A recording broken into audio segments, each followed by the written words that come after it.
forehand on the ATP Tour.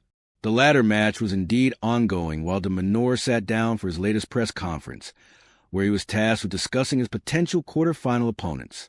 And speaking of Rublev, the Australian said, "Yeah, Andre, he's a very experienced player on tour. He's made the deep end of these types of tournaments very frequently."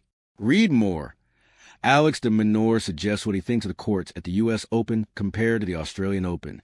He is a player that, again, is very much a confidence player. He's got arguably the best forehand on tour.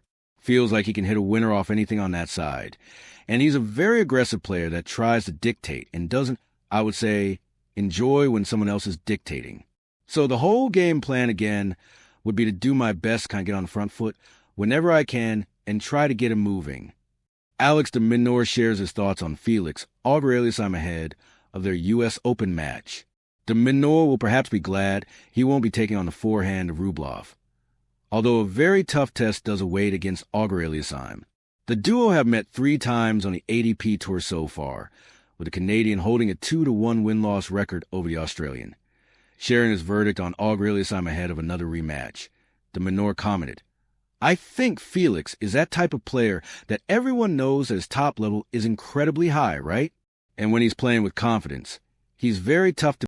Alex de Minaur has soared into another U.S. Open quarterfinal, where he will take on Felix Auger-Aliassime.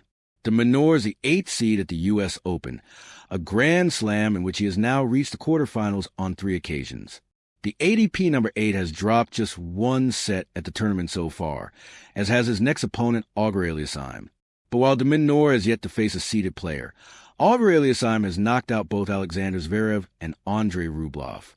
The Canadian beat 3rd Zverev in round 3 of the U.S. Open before a 4th-round victory over 15th seed Rublev. Alex de Minaur names a player he thinks may have the best forehand on the ATP Tour. The latter match was indeed ongoing while de Minaur sat down for his latest press conference, where he was tasked with discussing his potential quarterfinal opponents. And speaking of Rublev, the Australian said, "Yeah, Andre, he's a very experienced player on tour. He's made the deep end of these types of tournaments very frequently."